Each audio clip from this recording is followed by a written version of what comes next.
नमस्कार दोस्तों, एक बार फिर से स्वागत है आपका हमारे यूट्यूब चैनल और अध्यापक अकेडमी, जहाँ हम करते हैं सीटेट सोशल साइंस पेपर 2 की प्रिपरेशन। तो आज हम लेकर आए हैं पॉलिटिकल साइंस। पिछली वीडियोस में हमने चैप्टर 5 तक करे थे क्लास 6 के। इस वीडियो में हम 6, 7, 8 और 9 चैप्टर करेंगे, क्योंकि ये चैप्टर ज़्यादा बड़े नहीं हैं, तो इसलिए एक ही वीडियो में हम ये सभी चैप्टर 6 से लेकर 9 तक आज करेंगे।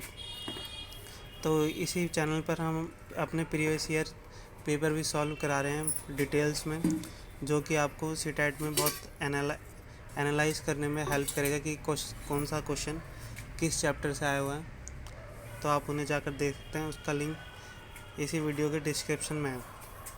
और वीडियो स्टार्ट करने से पहले आप सभी हमारे अगर नए हैं चैनल पर तो सब्सक्राइब कर लीजिएगा, और अपने जिन दोस्तों को हमारी ज़रूरत है, जिनका पेपर सीटेट SST 2 है, उनके साथ शेयर ज़रूर कीजिएगा। तो चलिए स्टार्ट करते हैं। तो हमारा 6 चैप्टर है गांव का प्रशासन, क्लास 6 चैप्टर 6। तो देखते हैं, इसमें स्टार्टिंग होती है हमारे राजस्व विभाग के काम से। तो देखते हैं पहले कि राजस्व विभाग में कौन कौन से अधिकारी आते हैं। तो पहले पटवारी का जिक्र किया गया है। तो पटवारी का काम क्या होता है गाँव में। तो पटवारी ज़मीन को नापता है और इसका रिकॉर्ड रखना पटवारी का मुख्य काम होता है। तो गांव में ज़मीन को नापना और इसका प्रॉपर रिकॉर्ड रखना किसका कार्य होता है? तो पटवारी का। तो इस सीटेट में पूछा जा चुका है कि ग्रामीण इलाकों में ज़मीन का रिकॉर्ड या फिर नापने का काम कौन करता है? तो हमारा आंसर है पटवारी। आगे देखते हैं, अलग अलग राज्यों में इनको अलग अलग नाम से जाना जाता है। तो हमारे पटवारी को सभी जगहों में अलग अलग राज्यों में इसे अलग अलग नाम से जाना जाता है। जैसे कहीं पटवारी, कहीं लेखपाल, कहीं कर्मचारी, कहीं ग्रामीण अधिकारी, तो कहीं कानून गो कहेंगे। तो क्या क्या नाम है इसके पटवारी के? लेखपाल, कर्मचारी, ग्रामीण अधिकारी और कानून नगो। तो ये सब इसके नाम हैं, आप इन्हें ध्यान दीजिएगा। और इस वीडियो में जो पॉइंट्स मैं पढ़ा रहा हूँ वो सभी नोट्स से लिए गए हैं, और जो कि प्रीवियस ईयर में आ चुके हैं और जिनकी आने की संभावना है। तो आप सभी एक एक पॉइंट बड़े ध्यान से पढ़िएगा और इसे याद रखने की कोशिश कीजिएगा, क्योंकि अगर पेपर में आपको ये याद नहीं रहेंगे तो 100% आप क्वेश्चन गलत करके आएंगे और आपका सीटेट पास होने से रुक सकता है। तो आप इन्हें याद करके जाइएगा। तो देखते हैं नेक्स्ट, प्रत्येक पटवारी कुछ गाँव के लिए जिम्मेदार होता है। अर्थात पटवारी के अंतर्गत कुछ गांव आते हैं, जैसे 2-3 गांव दे दिए उसे पटवारी को कि उन गांव में उसे ज़मीन का रिकॉर्ड और उनके पास कितने एकड़ का क्षेत्र है या खेत हैं, उन सब का रिकॉर्ड रखने के लिए 3-4 गांव दिए जाते हैं। और पटवारी के पास खेत नापने के लिए अलग अलग तरीके होते हैं। कई जगहों पर वह एक लंबी लोहे की जंजीर का इस्तेमाल करता है, जिसे ज़रीब कहते हैं। तो जो पटवारी जिससे ज़मीन नापता है, जो लोहे की जंजीर होती है, तो उसे क्या कहते हैं? ज़रीब। तो इसे याद रखिएगा आप। नेक्स्ट, पटवारी किसानों से भूमि कर इकट्ठा करता है। तो पटवारी का अन्य काम कौन सा है? तो भूमि से कर इकट्ठा करता है पटवारी। पहला कौन सा काम करता था कि किसानों की ज़मीन का रिकॉर्ड रखता था और खेतों को नापता था, और फिर अब है कि ये भूमि से उनके कर भी इकट्ठा करता है। आगे देखते हैं, पटवारी सरकार को अपने क्षेत्र में उगने वाली फसलों के बारे में जानकारी देता है, और यह काम वह अपनी रिपोर्ट के आधार पर करता है। तो पटवारी का अगला काम है कि कौन सा किसान अपने खेत पर किस फसल को उगा रहा है, उन सब की जानकारी अपने रिकॉर्ड में रखना और सरकार को देना। तो ये भी एक पटवारी का काम है। आगे देखते हैं इसके और काम। किसान कई बार फसल बदल लेते हैं, इन सब का हिसाब रखना सरकार के राजस्व विभाग का काम होता है। तो राजस्व विभाग में कौन था? हमारा अभी पटवारी था। तो ये भी पटवारी का ही काम है कि अगर कोई किसान फसल बदल लेता है तो इन सब का हिसाब रखना सरकार के राजस्व विभाग अर्थात पटवारी का काम होता है। तो पटवारी का काम देखते हैं जल्दी जल्दी कि पहला तो पटवारी खेत का नाप करता है, उसका रिकॉर्ड रखता है। दूसरा, उसके अंतर्गत कुछ गांव होते हैं। और तीसरा, वह जिस जंजीर से उसे नापता है उसे क्या कहते हैं? ज़रीब कहते हैं। और चौथा, वो किसानों से भूमि कर इकट्ठा करता है और अलग अलग फसलों को उगाए जाने के बारे में वो सरकार को जानकारी प्रदान करता रहता है समय समय पर। अब देखते हैं जिलाधिकारी। तो ये भी सरकार के राजस्व विभाग के अंतर्गत आता है। तो जिलाधिकारी भारत में सभी राज्य जिलों में बटे होते हैं और इन जिलों को भी छोटे खंडों में बांट दिया जाता है। जिले के उपखंडों को कई नाम से जाना जाता है, जैसे तहसील, तालुका इत्यादि। तो आप मुझे बताइए कि आप कहाँ से बिलोंग करते हैं, अपना स्टेट कमेंट बॉक्स में ज़रूर लिखें। आगे देखते हैं। सबसे ऊपर ज़िला अधिकारी होता है और उसके नीचे तहसीलदार होता है। तो जब भी आप ज़िला अधिकारी के ऑफिस में गए होंगे तो आपने देखा होगा कि तहसीलदार का ऑफिस उसके बगल में ही होता है अधिकतर।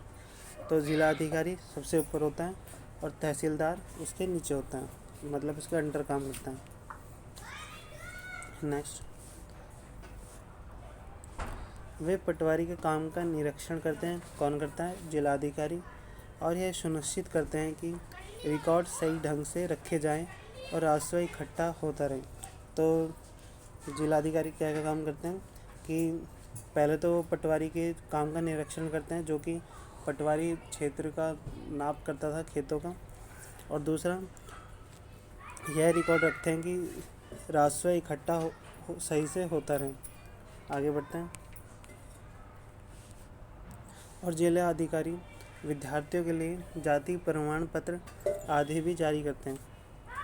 तो जब भी आपको जाति प्रमाण पत्र की आवश्यकता पड़ती है तो आप जिला अधिकारी के ऑफिस में जाते हैं, तो उन सब का लागू करने का अधिकार जिला अधिकारी का होता है। नेक्स्ट, तहसीलदार के दफ्तर में ज़मीन से जुड़े विवाद के मामले भी सुने जाते हैं। तो ज़मीन से जुड़े विवाद मामले कहाँ सुने जाते हैं? तहसीलदार के दफ्तर में। आगे देखते हैं। इन वीडियोस में हमने खाली आपके लिए इम्पोर्टेंट पॉइंट लिए हैं जो कि सीटेट की दृष्टि से अधिक महत्वपूर्ण हैं और उनके आने की 100% संभावना है। अगर आप हमारी इन सभी वीडियोस को देखकर सीटेट अटेम्प्ट करते हैं तो हम दावे के साथ कह सकते हैं कि आपका कोई क्वेश्चन नहीं छूटेगा, क्योंकि इन्हीं नोट्स से मैंने अपनी सीटेट के दौरान तैयारी की थी, जिनसे मुझे एसएसटी में 45 मार्क्स मिले हैं। तो चलिए देखते हैं। अभी इसी चैप्टर में दिया गया है एक नया कानून। तो हिंदू अधिनियम धारा 2005। तो इसमें बताया गया है कि पहले महिलाओं को अर्थात घर की बेटियों को बेटे के बराबर ज़मीन का हिस्सा नहीं मिलता था। तो एक नया कानून पास करा गया जिसे हिंदू अधिनियम धारा 2005 का कहा गया। इसके अंतर्गत नए कानून के मुताबिक हिंदू परिवारों में बेटे व बेटियां और उनकी मां को ज़मीन में बराबर हिस्सा मिलता था। तो कौन सा कानून था ये? हमारा 2005। आगे बढ़ते हैं। यह कानून सभी राज्यों और केंद्र शासित प्रदेशों में भी लागू होगा। तो 2005 सभी पूरे भारत में लागू होगा। तो ये था हमारा चैप्टर 6। अब हम देखते हैं चैप्टर 7, नगर प्रशासन। तो नगर प्रशासन देखते हैं। बड़े शहरों में नगर प्रशासन चलाने वाले संस्था को नगर निगम कहते हैं। तो बच्चे कन्फ्यूज़न रहते हैं कि नगर पालिका किसे कहते हैं और नगर निगम किसे कहते हैं, और जो कि सीटेट का फेवरेट क्वेश्चन है, जो कई बार पूछा गया है कि बड़े शहरों में नगर प्रशासन चलाने वाली संस्था को क्या कहते हैं। ऑप्शन देते हैं नगर निगम, नगर पालिका, पार्षद इत्यादि। तो आप सबको इन सब को ध्यान से देखना चाहिए। तो बड़े शहरों में क्या होती है हमारी नगर निगम, और वहीं छोटे शहरों में क्या होती है हमारी नगर पालिका। तो छोटे कस्बों में इसे नगर पालिका कहते हैं, और अगर बड़े नगरों में बात की जाए तो इसे नगर निगम कहा जाता है। आगे देखते हैं निगम पार्षद। निगम पार्षद ही निर्णय लेते हैं कि अस्पताल या पार्क कहाँ बनेगा। तो जो कि नगर निगम के चुनाव होते हैं उसमें जिन व्यक्ति को बहुमत मिलता है वह निगम पार्षद बनते हैं। इस अर्थात निगम पार्षद का चुनाव होता है, और निगम पार्षद ही निर्णय लेते हैं कि अस्पताल या पार्क कहाँ पर बनेगा। आगे देखते हैं। प्रत्येक शहर को अलग वार्डों में बांटा जाता है और हर वार्ड से पार्षद चुना जाता है। तो आपने अपने शहर में भी देखा होगा कि आपके शहर को अलग अलग वार्डों में बांटा गया है, जैसे नॉर्थ ईस्ट, ईस्ट इत्यादि, और उन सभी का पार्षद चुनाव अलग अलग होता है। तो आगे देखते हैं। जहाँ पार्षद की समिति या पार्षद विभिन्न मुद्दों पर निर्णय लेने का काम करती है, वहीं उन्हें लागू करने का काम आयुक्त, कमिश्नर अर्थात और प्रशासनिक कर्मचारी करते हैं। तो पार्षद हमारा निर्णय लेता है कि कहाँ पर क्या काम होगा, और उन्हें लागू करने का काम कौन करता है, कमिश्नर और प्रशासनिक कर्मचारी। आगे देखते हैं। आयुक्त और प्रशासनिक कर्मचारी की सरकार द्वारा नियुक्ति की जाती है, जबकि पार्षद निर्वाचित होते हैं। जैसे मैंने अभी बताया कि पार्षद का चुनाव होता है, तो और आयुक्त और प्रशासनिक कर्मचारियों को सरकार नियुक्त करती है।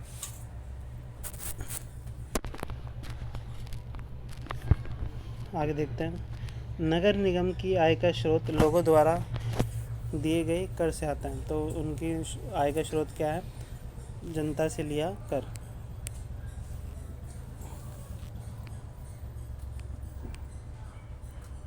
अब हमारा चैप्टर 8 है ग्रामीण क्षेत्र में आजीविकाएं। इसमें से हमने जितने भी सारे इम्पोर्टेंट थे इन चैप्टरों में से वही पॉइंट लिए हैं, और जो कि सीटेट में पूछे गए हैं या पूछे जाने की संभावना है।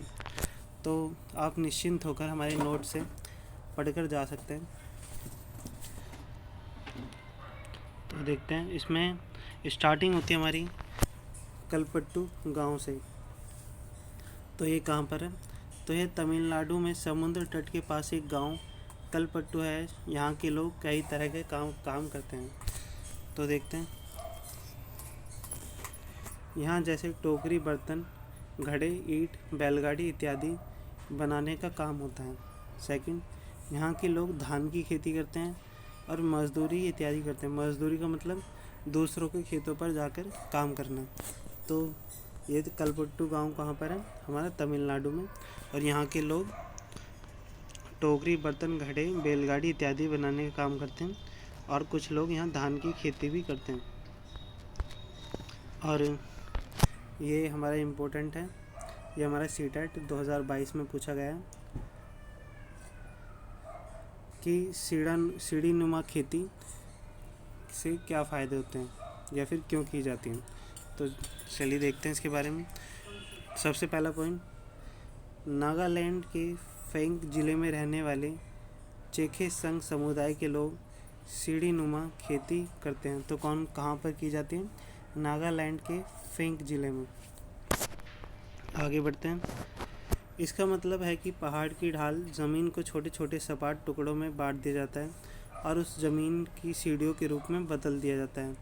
तो मतलब पहाड़ों को अलग अलग हिस्सों में बांट दिया जाता है, जहाँ जहाँ समतल होता है, और फिर उसके सीढ़ियों में बदल दिया जाता है। और प्रत्येक सपाट टुकड़े के किनारे को ऊपर उठा दिया जाता है, जिससे पानी भरा रह पाए, और यह चावल की खेती के लिए सबसे अच्छा रहता है। तो सीढ़ीनुमा खेती क्यों की जाती है? ताकि खेतों में पानी भरा रहे। ये हमारा सीटेट में पूछा गया था, तो इसे आप ध्यान से पढ़ेंगे। और यहाँ सबसे अच्छी कौन सी फसल होती है? चावल की खेती। आगे बढ़ते हैं और अब देखते हैं ग्रामीण क्षेत्रों में आजीविका के साधन। तो ग्रामीण क्षेत्रों में लोग खेती बाड़ी और खेत में कई तरह के काम जैसे खेत तैयार करना, रोपाई, बुआई, निराई और कटाई इत्यादि में व्यस्त रहते हैं, जो सिंपल हर किसी गांव में पाया जाता है। तो ये इस टॉपिक को मैंने ज़्यादा बढ़ा नहीं रखा है, खाली वही लिए हैं जो सीटेट में पहले पूछा गया है, वरना चैप्टर तो बहुत बड़ा है। आगे देखते हैं शहरी क्षेत्र में आजीविकाएँ, चैप्टर नंबर 9। और इसके साथ ही हमारी क्लास 6 की पॉलिटिकल साइंस ख़त्म हो जाएगी।